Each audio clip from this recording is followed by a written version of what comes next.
powerful late-night explosion devastated the Nowgam police station in Srinagar on Friday, claiming 9 lives and injuring over 30 people. The massive blaze that followed turned the station compound into an inferno. CCTV visuals show a massive fireball engulfing the police station, vehicles in the premises catching fire and shockwaves spreading across the neighborhood. Investigators state that the explosives involved in the blast were a part of the 360-kilogram cash recovered from the rented flat of arrested Dr. Muzammil Shakil in Faridabad. Officials confirmed that the explosion took place while a joint team of Jammu and Kashmir Police and the Forensic Science Laboratory was extracting and sealing samples from the seized material linked to the Delhi terror attack. Both the Jammu and Kashmir Police and the Home Ministry have ruled out any terror angle, describing the incident as an accidental detonation during evidence handling. Last night, around 11:20 p.m., an accidental explosion has taken place. Any other speculation into the cause of this incident is unnecessary. In this unfortunate incident, 9 people have lost their lives, 1 personnel of SIA, 3 personnel of the FSL team, 2 crime-fighting photographers, 2 revenue officials who were basically part of the magistrates team, 1 tailor who was associated with the team. In addition, 27 police personnel, 2 revenue officials, and 3 civilians from the adjacent areas have received injuries. The injured were immediately evacuated to the nearest hospital, where they are being treated as we speak. The building of the police station has been very severely damaged, and even the adjacent buildings have suffered. They have also been affected. The extent of this damage is being ascertained. The cause for this unfortunate incident is being inquired into. J&K Police stands in solidarity with the families of the deceased in this hour of grief. Yesterday, on 14th November night at 11:20 p.m., in an unfortunate accidental incident, a massive explosion took place inside the police station Nowgam in Jammu and Kashmir. It is to mention that the Nowgam police recently cracked the case of a terror module based on leads taken from a poster. During investigation of FIR number 162 of 2025 of Nowgam police station, a huge cache of explosive substances and chemicals were recovered. The recovery was kept securely in an open area of the police station. All the agencies involved in the investigation are working together in a coordinated and scientific manner. As a part of standard and prescribed procedure, the recovered chemical and explosive samples were being forwarded for further forensic and chemical examination. Because of voluminous recovery, the said process was continuously attended for about last 2 days by following the standard operating procedure. Owing to unstable and sensitive nature of the recovery, it was being handled very carefully under the expert supervision. However, during the process, an accidental explosion took place at about 11:20 p.m. on 14th November, that is yesterday night. In this unfortunate accidental incident, 9 people have lost their lives, whereas 27 police personnel, 2 revenue officials, and 3 civilians have received injuries. Injured were immediately rushed to the medical care and attention. The building of police station has received severe damages, besides some of the buildings surrounding the police station. The cause of the accident is being investigated. However, any other speculation into the cause of these incidents are unnecessary. The government stands in solidarity with the families of the deceased in this hour of grief. The Lieutenant Governor of Jammu and Kashmir, Manoj Sinha, has ordered a time-bound probe to determine the exact cause of the blast. The Home Ministry has stated that the explosives have been sent for forensic examination as per protocol. And this leads to the key questions in focus tonight, as several aspects remain unresolved and unanswered. If the blast was accidental, can mishandling be ruled out? How can ammonium nitrate explode without detonating device? Was the entire 360 kilograms of cash moved from Faridabad or only a portion of it? And if the explosives were in fact volatile, as it turns out they were, why were they not neutralized at the source? Are authorities proceeding too quickly in declaring the incident accidental? And joining us on the show on that major questions which remain unanswered is Major General Ashwini Sivach, a defense and strategy expert. Also with us is A.K. Jain, former DGP Uttar Pradesh, and Dr. L.C. Gupta, a forensic expert. I want to come to you, Major General Ashwini Sivach. What are the necessary criteria for this explosion to be declared as accidental? We now know that Home Ministry has said don't read too much into it, but how can we be so sure that this was accidental? Yes, Sweta, very correct. See, the point is that this was ammonia nitrate. Ammonia nitrate per se is not a, you can say, can be detonated. It is first added with the fuel oil, and then there has to be a detonation in terms of putting a detonation and then also giving it an electrical current. Right. If that does not take place, then there can't be an explosion. The shock waves can't take place. Now, the two issues which is there linked with it is that, majority of the time when we were in Valley for almost 2 decades, I served there, that when there is an ID, you do not handle it time and again. It becomes slightly sensitive. So was this ammonia nitrate already been armed? There was a detonator and it was already been disarmed now. Was that a reason? Because otherwise ammonia nitrate per se, if it was seized, should not detonate and should not have created such a casualty. But all said and done, the government has already declared this. But 3-4 things stand very clear. This is a violation of SOP as to how do you handle the explosive like this, though the FSL team and the J&K police was handling. But there was a requirement of NSG team and the experts along with it. It is given in the SOP as to how to handle the explosive and the ID. I think there some violation had taken place. But let me add you one thing, that it was the J&K police only which unearthed this complete white-collar terrorism ecosystem. In case if it had not started, the Haryana police never would have come to know what is happening in Al-Falah University, or these 4 to 5 doctors who were module. They were also module which were spotted and helped by Turkey, Ukasa, and then also it has a link with Afghanistan, and through Afghanistan it has a link with Pakistan, and it was a basically Jaish-e-Mohammed module. This has been totally unearthed by the Jammu and Kashmir police, so the credit goes to them. But somehow, however, this accidental, explosion which has taken place, I think it could have been avoided in case we would have been slightly more alert. There seems to be some lapse that we have not followed the SOP. Sweta.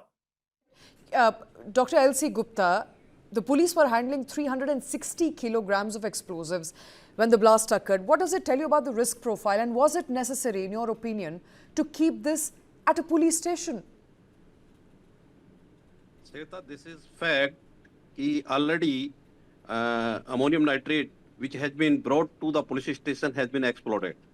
And that too without any known source of energy. In fact, if ammonium nitrate is a pure one, cannot explode. This is fact. It must be contaminated or mixed with a volatile secondary material such as fuel oil or methanol. Methanol is methyl alcohol. And then triggered by an external detonation only that generate extremely high heat and that will explode. This will create at least 1800 to 2000 degree centigrade temperature at a time, and will create a vacuum, right, and cause a great dangers to vicinity. Since ammonium nitrate is a strong oxidizer, and when contaminated with fuel oil or charcoal can explode and become sensitive to shock. And in this case, especially we are discussing about this case. This is a fact. It was in high volume, high quantity. Right. Further, it must be contaminated with something. Otherwise, it won't be exploded. Okay. But, Okay. but if intense heat source is there, this can be exploded at any moment. Or there may be a possibility intense and strong external shock may be there. That's why it is exploded. But now it is fact, investigation is going on, and we have to find out whether there was already a detonator inside the volume or quantity of the ammonium nitrate.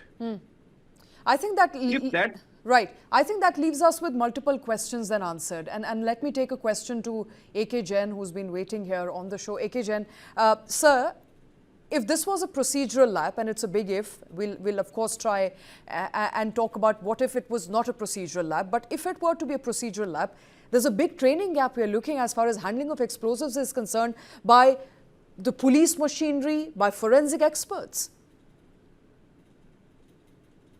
Yes, you are partially correct. There have been explosions at police stations from the recovered explosives. That's why there were orders that they should be kept in underwater and under careful supervision. So there have been such cases in UP also in the past. But this was a huge quantity. And one has to look into the recoveries which took place at Faridabad. I don't know. I have my doubts whether it was only pure ammonium nitrate. There is a possibility that something must have been mixed up, because the way blast took place at Red Fort Red Light, it means some materials were ready for explosion. And that's why that person, Dr. Umar, was transporting those materials from Faridabad to Delhi. Okay. And either it's accidental blast, even if it is accidental blast, how did the blast take place? Was it detonated by Dr. Umar, or it got detonated on its own? So there are several questions for which I think there should be proper inquiry and investigation is going on. Another case has been registered by Delhi police. They are also registering it because first case has been transferred to NIA. So all the investigations are going on, and this will also have inquiry, the blast at Nowgam. I think some facts will come out, because I don't think these people will be foolish enough to bring detonator or fuel oil, because FSL people are also there, police people are also there, even they are aware of these simple things. So I think we should wait for a few days, then things will be clear.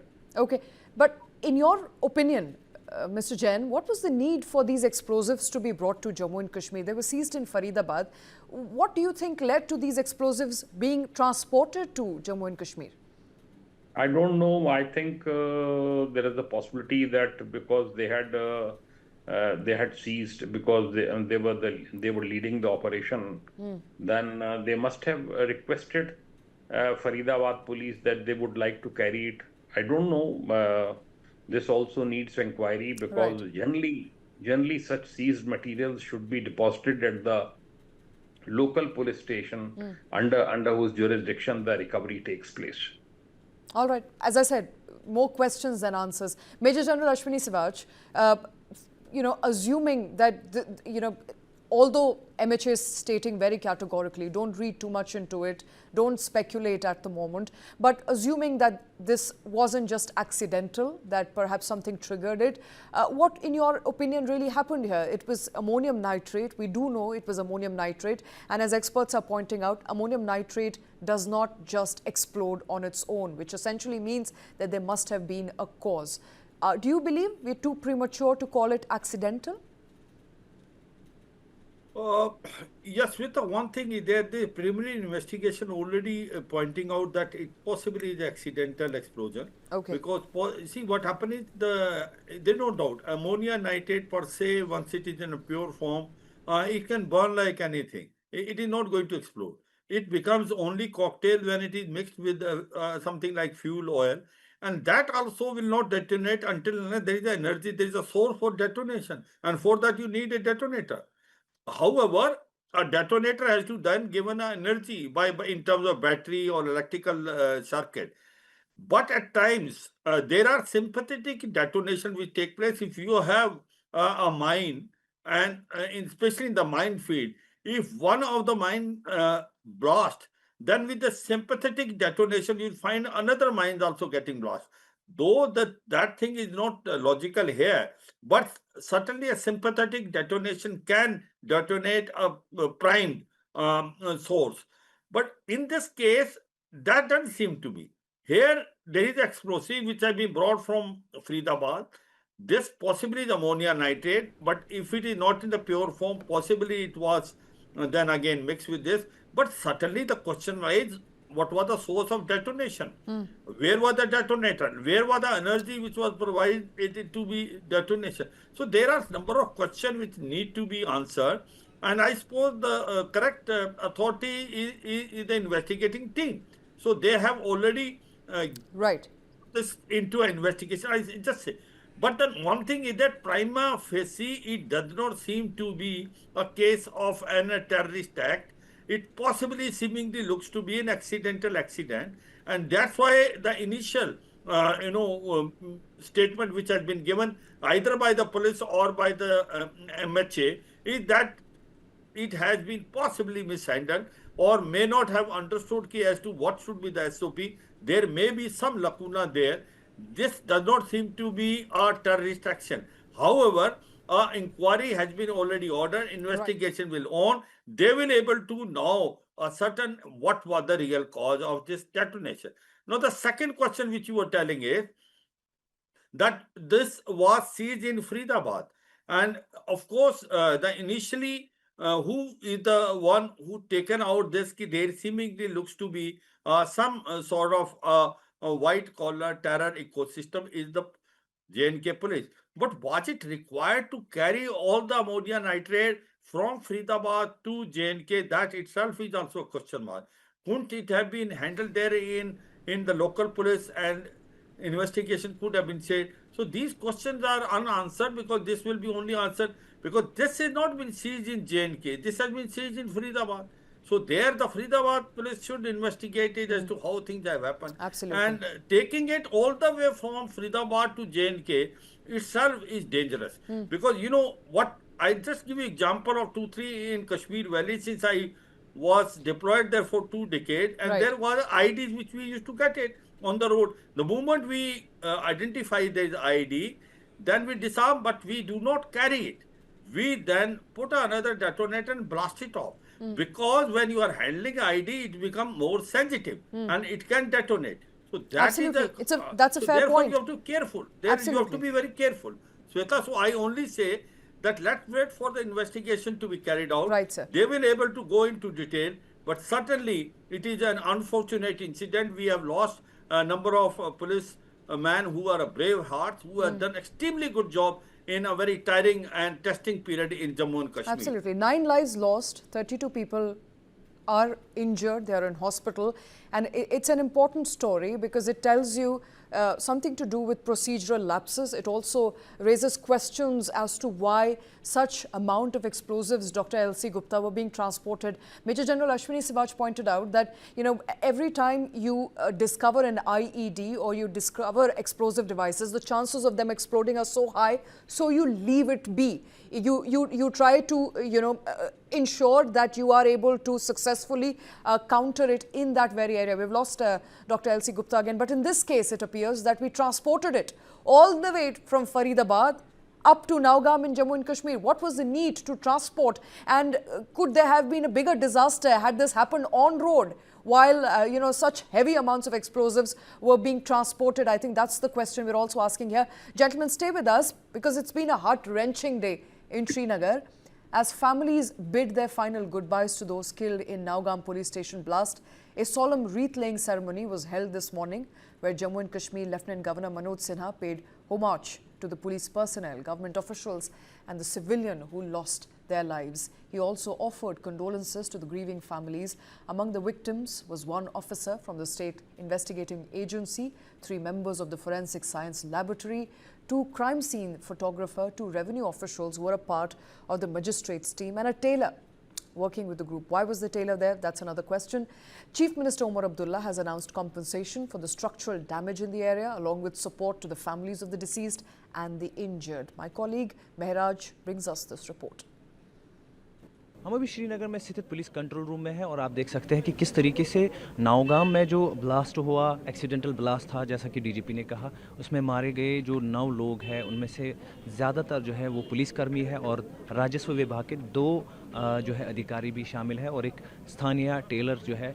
अभी आप श्रीनगर में जो है जो wrestling ceremony है वहाँ पे अभी जो श्रद्धांजलि दी गई इनके सर्वोच्च बलिदान को, लेकिन एक बात ये भी थी कि यहाँ पे कोई भी राजनीतिक जो कह सकते हैं व्यक्ति जो है वो हमें नहीं दिखा, क्योंकि बता दें आपको कि जम्मू कश्मीर पुलिस समेत सभी इंटेलिजेंस एजेंसी के कहीं ना कहीं जो हेड्स है वो यहाँ पे पहुँचे थे। अगर हम NIA हेड की बात करें तो टपंडे का जो है या जो सदानंदा डाटे हैं वो यहाँ पे पहुँचे हैं कहीं ना कहीं, जो क्योंकि एक्सप्लोजिव से रिलेटेड मामला है तो NIA भी जो है दिल्ली से ही इसकी जांच में जुटी है और अब आहिस्ता आहिस्ता वो नौगाम पुलिस स्टेशन में भी जो है संभावित तौर पर वो जायज़ा ले सकते हैं। और यहाँ पे आप देख सकते हैं कि किस तरीके से अभी परिजनों को ये शव सौंपे जा रहे हैं।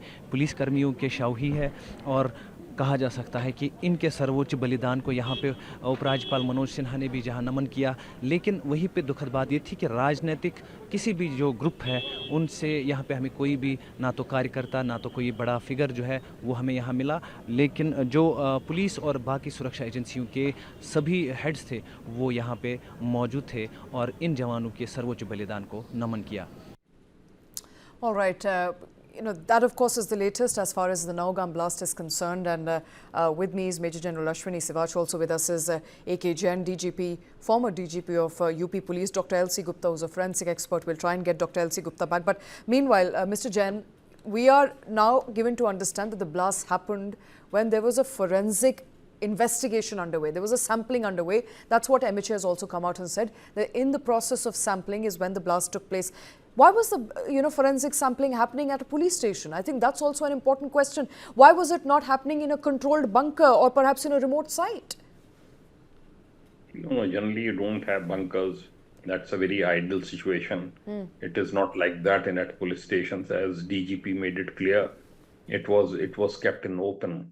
The seized material was kept in open. They did the right thing. They should not have kept it in the Malkhana, because that would have caused. Mr. Jain, do you believe it should have been kept in open, sir? Is that the usual SOP? Yes. It should have been kept in open because it's a huge quantity. It shouldn't be kept inside Malkhana of a police station. But that close to the police station? It was very close to the police station. Naturally, it was kept in the premises. It was kept in the premises of police station because it has to be kept secured. Otherwise, people can carry it away, and valuable evidence will be lost. Right. And Taylor was there because bags were being prepared for taking samples, etc. So it's very unfortunate that a private civilian he has also lost his life. It's a very, very tragic incident. Happens once in your lifetime. But anyway, it has happened, and I think full-fledged inquiry is on, and they will come out with some truth. We're given to understand Dr. LC Gupta is also back with us. Dr. LC Gupta, clearly, from what we are now given to understand, as AK Jain is also pointing out, that there is no centralized facility. Usually it's kept out and open, and that's how you get forensic sampling done. Do you believe it's time now we upgrade our systems, because clearly it's not working for us? Taking of sample from the huge quantity of the material required is a normal procedure and the part of procedure. And accident in this type of cases is part of job. it may be possible, and very much possibility lies here, if this was a contaminated ammonium nitrate. And subsequently, probably a strong external shock has been given to some of the part. I think this is the main reason this material has exploded and accident happened. Right. Okay. Major General Ashwini Sivaj, do you believe that this comes on the heels of the Red Fort blast? The investigation is still on while the authorities and investigating officers are trying to identify the entire chain and the link. Do you believe this blast will anyway compromise evidence or derail investigation?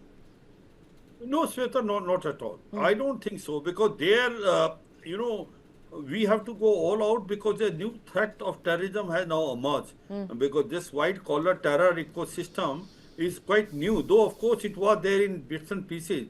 But the way the doctors are involved, one after the other, there are about 5 to 6, and I still feel it is a tip in the iceberg. When these doctors will be interrogated, including a lady doctor, you'll find it, a lot of things will be coming out, and there will be confessional statement and evidence is there that this ammonia nitrate is not only 300 kg, it is about 3 ton, which has been confiscated, and over a period of time it has been collected by them, because it is used as a fertilizer, and this in the Mewat region they have managed to do it. So therefore, what is the cause of concern today is that this is a new type of terror which is now emerging, because every time we used to think terror is associated with people who are uneducated, illiterate or semi-illiterate, and may not be from a very previous society. No, here are the doctors who are respected in the society. They give a life to the people, and these are the people who are taking the life. But they are all radicalized, and if you see the link that they have either studied in China, they have gone to Turkey, they have gone to Afghanistan, maybe in Bangladesh, and over a period of time they have radicalized, and they were all in one group. They were having a WhatsApp group or in the Telegram, and they are passing sort of information to each other. So it is a huge cause of concern, and we are going to now act on that. Remember, in last about 12 years, there have been no major incident of terror outside Jammu and Kashmir. The reason is simple, because your NIA was functioning extremely well. There was more coordination and cooperation of intelligence between the central government and state government, and before they could act, the modules were captured, and thereafter you interrogate and find a larger picture. But now this has shaken up. We have to now go into detail as to how this was happening. And it is not Haryana police which has found this. It was Jammu and Kashmir police. For that, Jammu and Kashmir police need kudos. And they have done extremely good job. And, it started from there. Then only Haryana police came to know that this sort of thing happened. So therefore, I don't think it is going to make an impact on the overall investigation as far as this case is concerned. But yes, it is a setback. We have lost our brave heart policemen who were fighting against militancy and terrorism in Jammu and Kashmir. Absolutely. Absolutely. AK Jain, there's an avoidable tragedy and then there's an unavoidable tragedy. What happened in Red Fort was unavoidable. Security agencies in the run-up to the Red Fort blast seized thousands of kilograms of explosives, some of which detonated in Nowgam.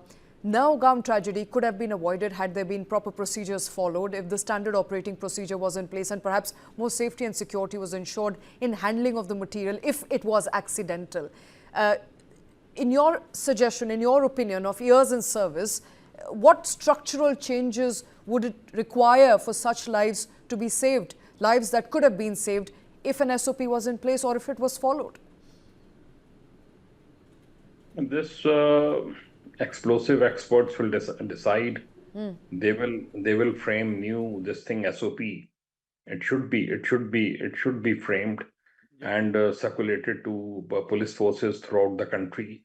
And but I'm very surprised because FSL team was also there, and policemen are also trained, especially in J&K, as to how to handle explosives or seized materials.